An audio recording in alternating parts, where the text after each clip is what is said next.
यदि आप हमारे चैनल के सभी गाने को पसंद करते हैं तो डीडी प्रोडक्शन हाउस के यूट्यूब चैनल को लाल बटन दबा के सब्सक्राइब करें और घंटी के निशान को जरूर दबाएं। Presented by DD Production House, Sakri.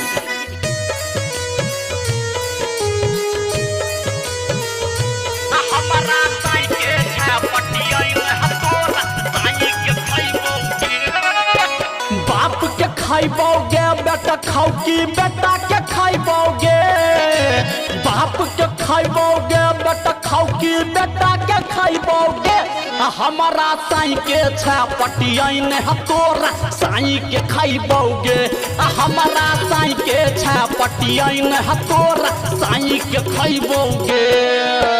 बाप के खाइबोगे बेटा खाओ की बेटा के खाइबोगे, बाप के खाइबोगे बेटा खाओ की बेटा के खाइबोगे। हमारा साई के छपटियन तोरा साई के खाइबोगे, हमारा साई के छपटियन तोरा साई के खाइबोगे।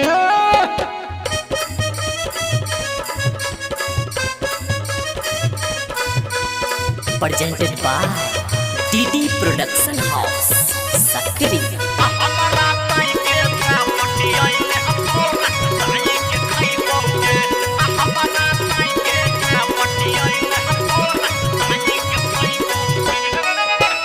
दिल्ली 100 रुपया ललकै 30,000 कमा के, घर घुसा के चुम्मा चाटी ललही सब फुसला के।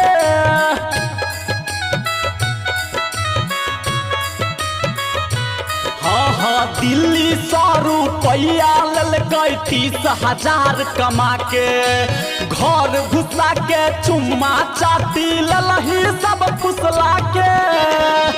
तो बकरी बेच के दल कौसी कहरी बाप के खाइबोगे, हमारा साई के छपटियन तोरा साई के खाइबोगे।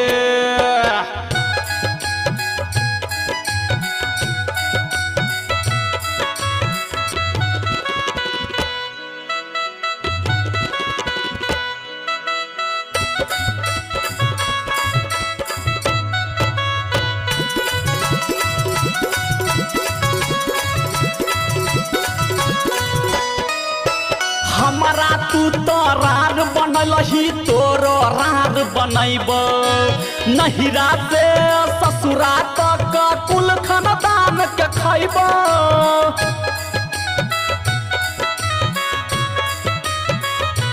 हाँ हमारा तू तो रार बनलही तोरो रार बनैब, नहिरा से ससुरा तक कुल खानदान के खैब। तो भर दिन दैत रहबौ गाली तोरा बाप के खाइबोगे, हमारा साई के छपटियन तोरा साई के खाइबोगे। नहीं छोड़बो।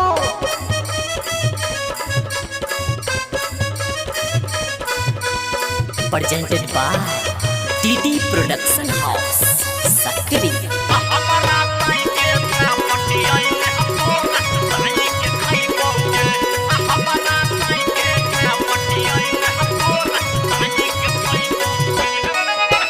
धर्मवीर धुरंधर अगुआ के देबै प्रचार, अजय उजाला तनियो बोलतै देबै पीठ ससार।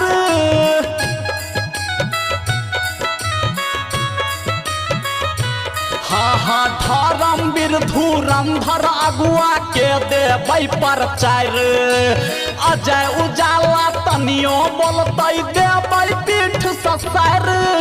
हाँ तो करे खिचैला देबै सारी बाप के खाइबोगे, हमारा साई के छपटियन तोरा साई के खाइबोगे।